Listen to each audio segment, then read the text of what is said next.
The Vethrani Intelligence Directorate's missing operatives report for the year was, by any institutional standard, unusual. Not because operatives went missing, that happened. Field work carried risk, cover identities were occasionally compromised, extraction protocols sometimes failed. Missing operatives were a known variable, and the Directorate had procedures for them. The unusual part was the pattern. In the previous 3 years, the Directorate had deployed 47 operatives to Earth on various assessment, surveillance, and intelligence-gathering operations. Standard rotation was 6 to 12 weeks. All 47 had been assigned extraction dates. All 47 had received their extraction notifications. 31 of them had not come home. This was not because they had been compromised. The Directorate's security assessment found no evidence of detection, capture, or elimination. The operatives were, as far as the Directorate could determine, alive, healthy, and in communication. Several of them had filed routine check-in signals indicating continued operational status. They had simply not left.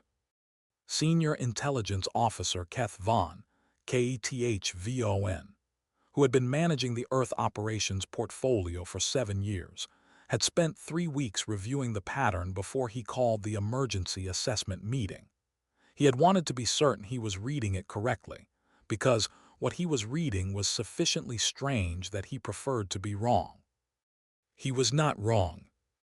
31 of 47 operatives, all of whom had cover identities as various types of civilian residents, had received their extraction notifications and had responded to those notifications with what the Communications Archive classified, in its standard terminology, as acknowledgement of receipt.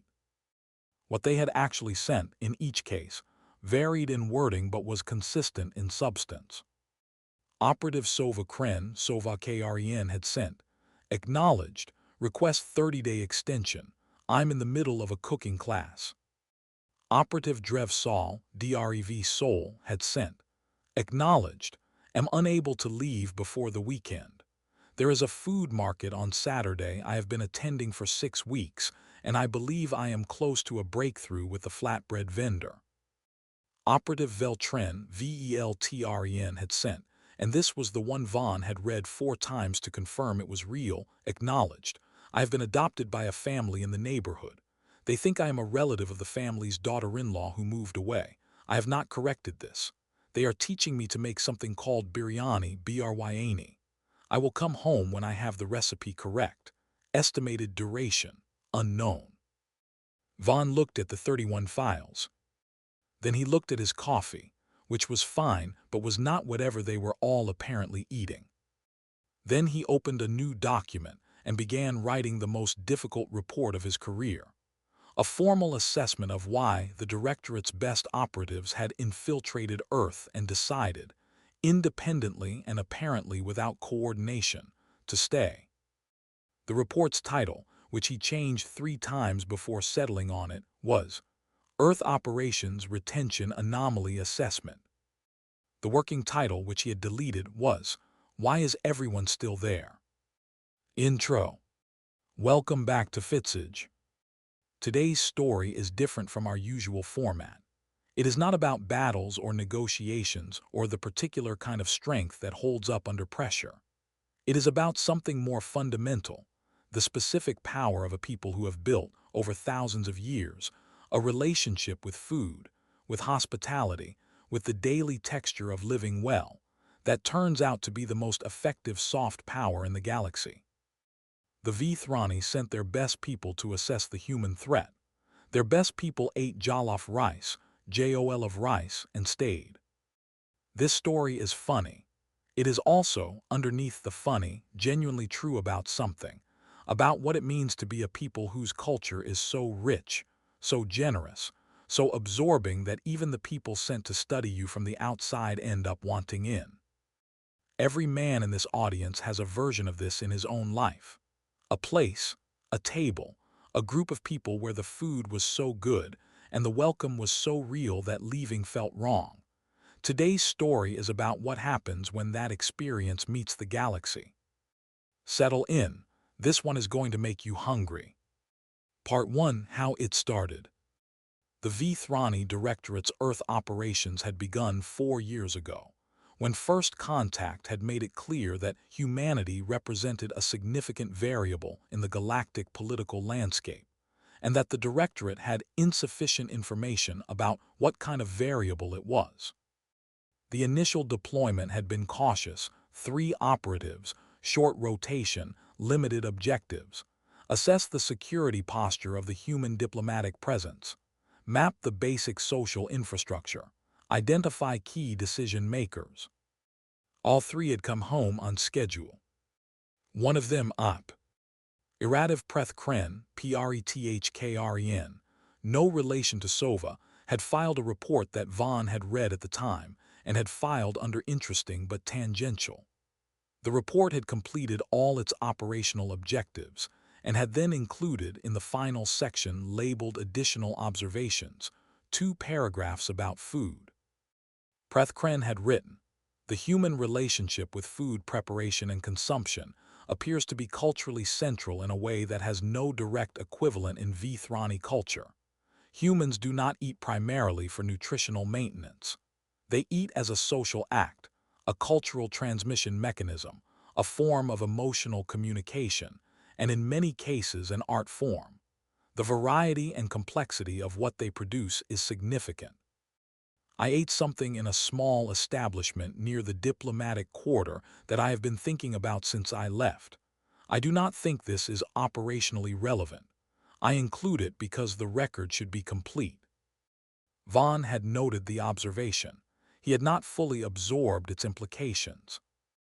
The second deployment had been larger: 8 operatives, longer rotation, more complex objectives. Assess human military capability in more detail. Map economic infrastructure. Identify potential leverage points in the outer corridor negotiations. 6 of the 8 had come home on schedule.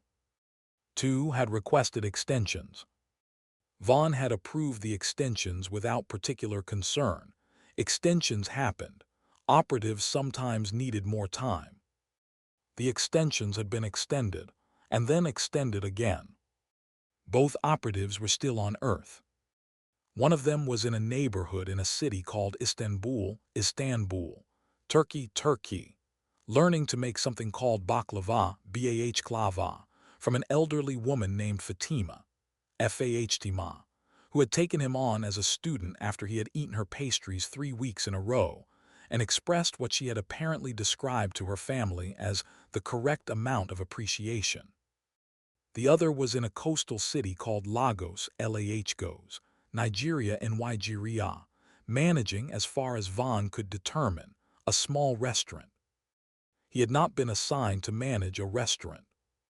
His check-in reports described the restaurant as essential cover maintenance. His financial reports showed that the restaurant was profitable. His operational reports had stopped mentioning intelligence objectives approximately 4 months ago, and now consisted primarily of descriptions of what he had cooked that week and assessments of his supplier's reliability. Vaughn had flagged this operative for a priority recall. The operative had acknowledged the recall notification and sent back a message that said, "Acknowledged. Am currently in the middle of pepper soup season. Request 60-day delay." Vaughn had stared at that message for a long time. Then the third deployment had happened, and the fourth, and by the time the missing operatives report reached 31, Vaughn had understood that he was not dealing with individual cases of extended cover maintenance. He was dealing with a pattern. Part 2. The assessment. The emergency assessment meeting was attended by 6 senior directorate officers: a xenocultural analyst named Scholar Vel Orath, who had been studying human culture for 3 years without going to Earth; an operative Prethkren, who had been the first to mention food in an operational report, and who Vaughn had recalled for the meeting specifically, because he wanted to understand what he had missed 4 years ago. Vaughn presented the pattern: 31 of 47, all receiving extraction notifications, all acknowledging, none returning. He read the communications, all of them, the cooking class, the flatbread vendor breakthrough, the biryani adoption, a dozen more, each unique in detail and consistent in theme. The room was quiet when he finished. "They're not compromised," said Deputy Director Vethrani. "They're not captured. They're not defecting for ideological reasons." "No," said Vaughn. "They stayed because of food." "That is the proximate explanation," said Vaughn carefully. "I believe it is more accurate to say that food is the mechanism through which something larger is operating. Scholar Orath, your assessment." Orath had been preparing for this. He had spent the previous week reviewing every operational report from every Earth operative, specifically looking at the cultural observations section that most analysts treated as background noise. "The pattern is consistent," he said. "In every case where an operative extended their stay, the extension was preceded by a period of what I would describe as cultural immersion through food. The operative had become integrated into a social network organized around food preparation and consumption. Once integrated, the operative experienced what appears to be significant social bonding, specifically the kind of bonding that is produced by being fed by people who mean it." "Being fed by people who mean I." Said Tren. "Humans do not share food casually," said Orath. "The sharing of food, specifically home-cooked food, family recipes, the particular dishes that carry cultural and personal significance, is a form of trust and inclusion. When a human cooks for you and feeds you, they are not performing hospitality. They are incorporating you into something." He paused. "Our operatives went to Earth to observe humans from the outside. Humans fed them. And once you have been fed in that specific way, the outside is no longer where you are." The room was quiet again. Preth Kren said, "The thing I ate near the diplomatic quarter, I have been thinking about it for 4 years. I can describe it precisely. It was from a small establishment run by a woman named Amara Imatra, who had learned the recipe from her grandmother. It was rice with tomatoes and spices, and the specific smell of it when it came out of the kitchen was—" He stopped. "I don't have the vocabulary for it in Vethrani. I have tried to find the equivalent and there isn't one." "What is the equivalent?" asked Tren. Kren thought about it. "Home," he said. "The closest Vethrani concept is home, but it was not my home. It was someone else's home and they let me into it through a plate of rice and I have never fully left." The room sat with this for a moment. "How do we get them back?" asked the security division chief. "I don't know," said Vaughn honestly. "I'm not certain it's the right question." Part 3. What VONN did next. The decision Vaughn made after the assessment meeting was not in any operational manual. He went to Earth. Not as an operative, he was a senior officer, not a field agent, and he had been managing the Earth portfolio for 7 years without visiting the place. He went under a legitimate diplomatic cover, arranged through the External Affairs Office, as a cultural liaison officer conducting a routine assessment visit. He spent 3 weeks. He had a list of 12 operatives to visit, not to recall them. He had accepted by this point that recalling them was not going to produce the result he wanted, but to understand in person what had happened. The first operative he visited was Drev Saul, the one who had been attending the Saturday market for 6 weeks in pursuit of a flatbread breakthrough. Saul was in a city called Marrakesh, Morocco, and had been there for 8 months. Vaughn found him at the market, in conversation with a vendor of the kind that only existed between people who had been talking every Saturday for 6 months. The vendor, an older man named Yusuf, was demonstrating something with his hands, a folding technique, and Saul was watching with the focused attention of someone who had been trying to understand this specific thing for a long time and was close. Vaughn stood at the edge of the market stall and watched for 20 minutes. Then Yusuf noticed him and said, in the local language that Vaughn had not yet learned, something that Saul translated as, "Your colleague." Sit. Eat. Vaughn sat. He ate. Later, he would try to write about what he ate in the assessment report he owed the directorate. He spent 2 hours on the paragraph and deleted it 3 times because the words he had were inadequate, and he did not want to put inadequate words on something that had been precise. He wrote finally, "The bread was warm. The preparation was specific in ways I do not have the technical vocabulary to describe. The vendor had made it the same way for 40 years.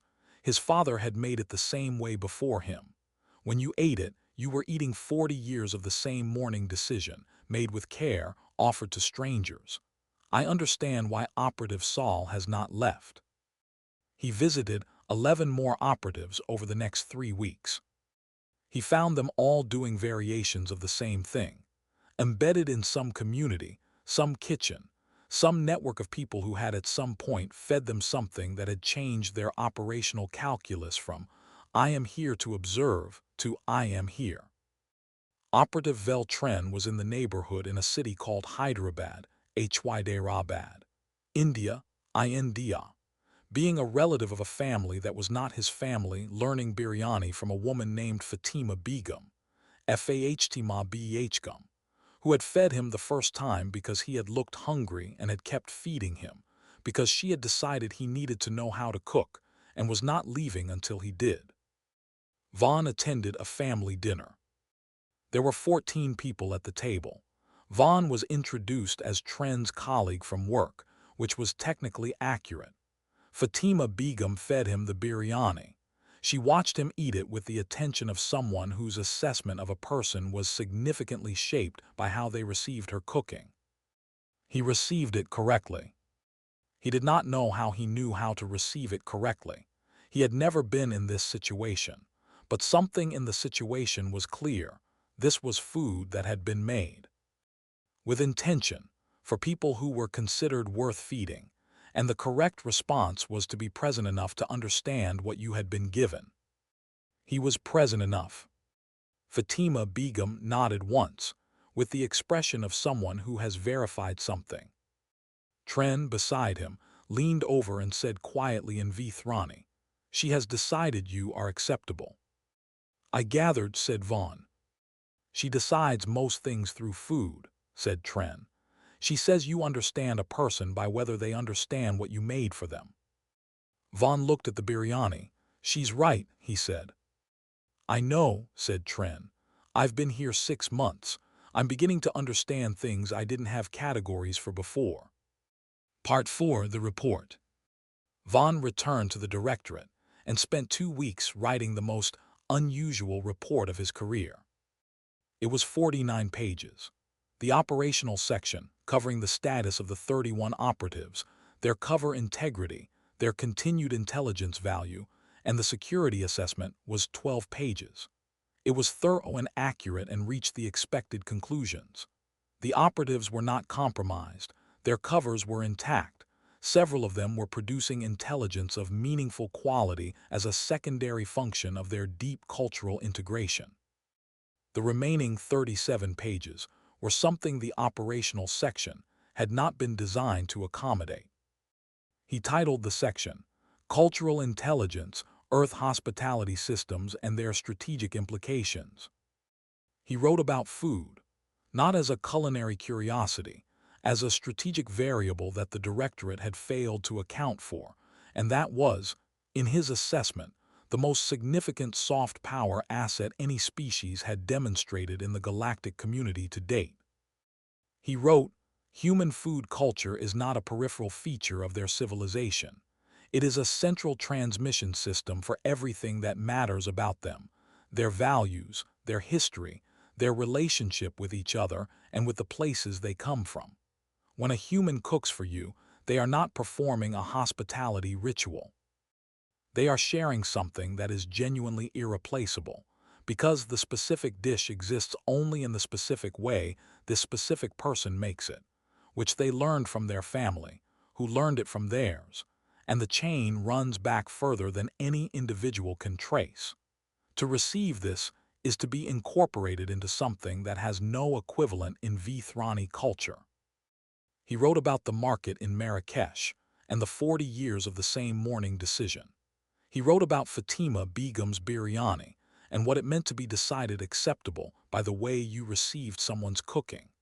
He wrote about Preth Kren's jollof rice near the diplomatic quarter and the 4 years he had spent thinking about it without having the Vethrani vocabulary for what it had been.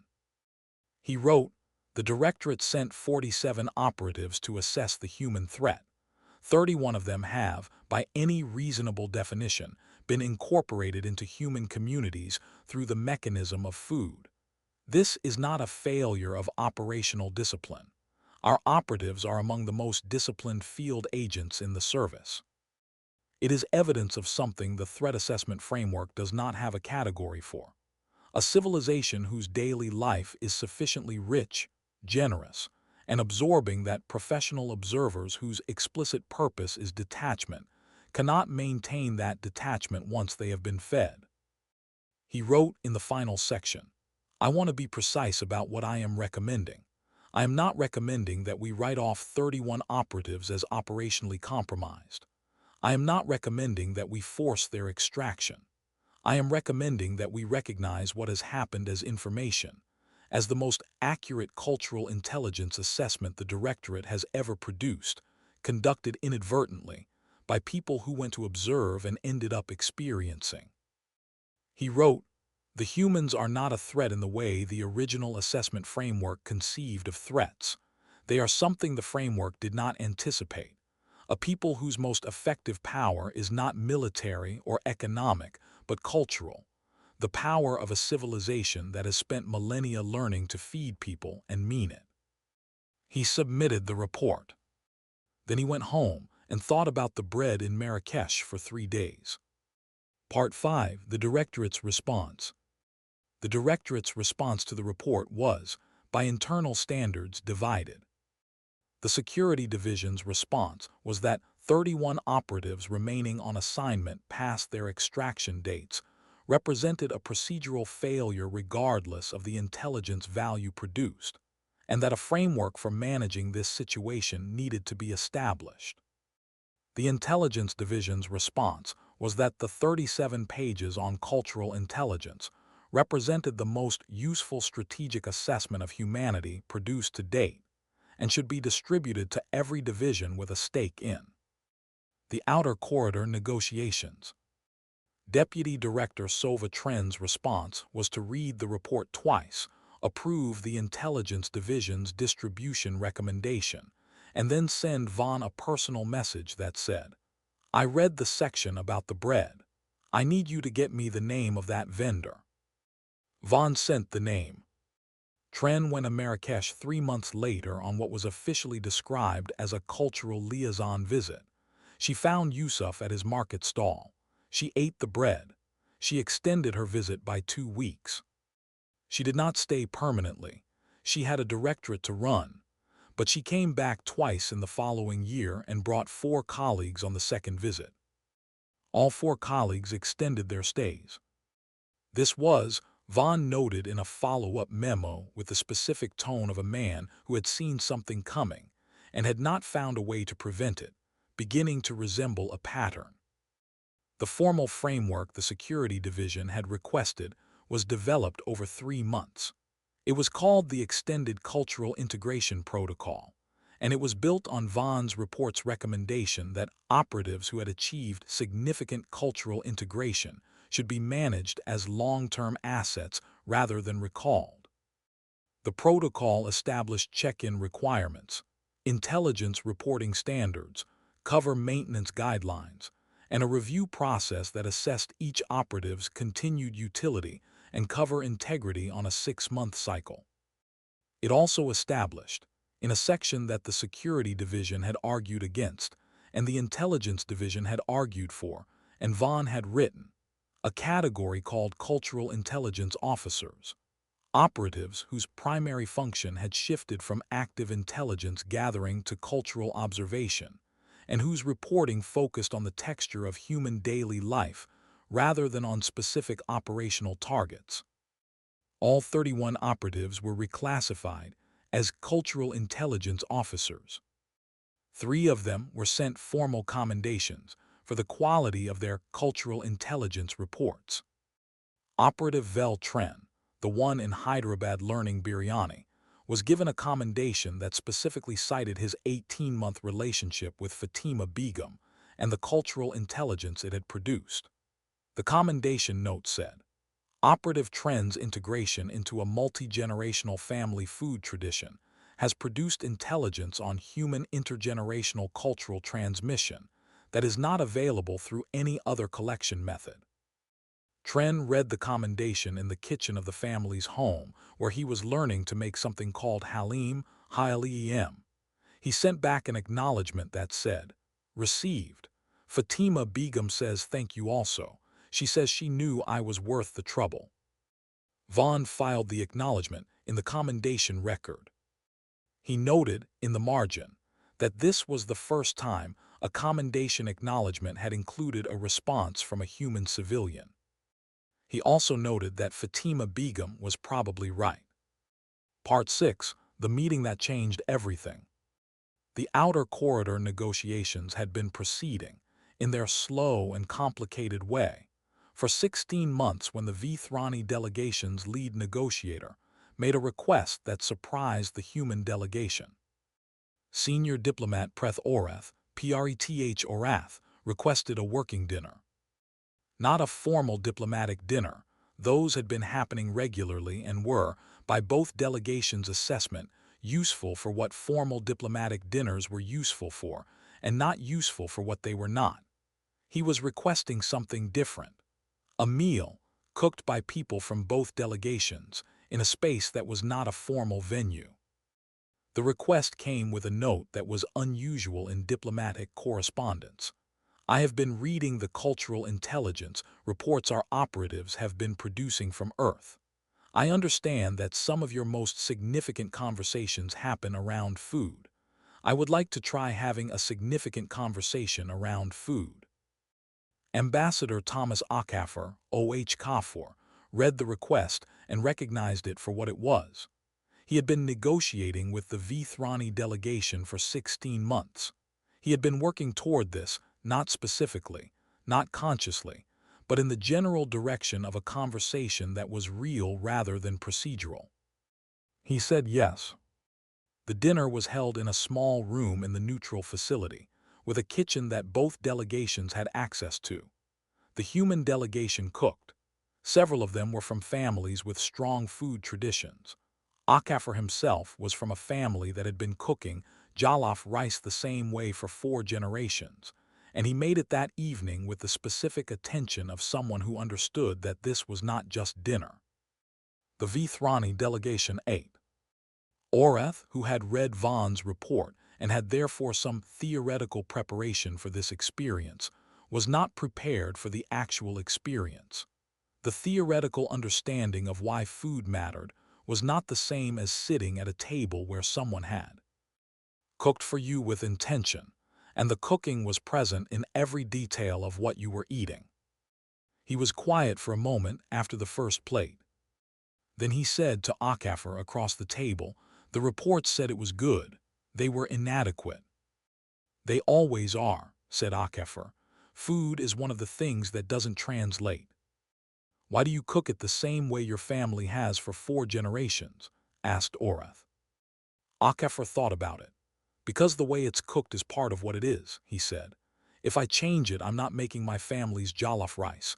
I'm making something else. And the thing I'm making carries something the other version doesn't, the connection to everyone who made it before me. He paused. When you eat this, you're not just eating rice. You're eating the decision my great-grandmother made about how to cook it, and my grandmother's decision to keep it that way, and my mother's and mine. That chain is in the flavor. Orath was quiet again. That is what your operatives tasted, he said finally. In every kitchen they found themselves in, not just food, the chain. Yes, said Okafor. And they stayed because once you have tasted the chain, you want to be part of something that has won. Okafor looked at him. That is, he said, the most accurate thing anyone has said about this in a long time. The dinner lasted 4 hours. The negotiations that followed were different. Not faster, they were still negotiations, and they took the time they took. But the quality of the conversation had changed in the specific way that conversations change when the people having them understand each other rather than assessing each other. The framework agreement that resulted was signed 7 months later.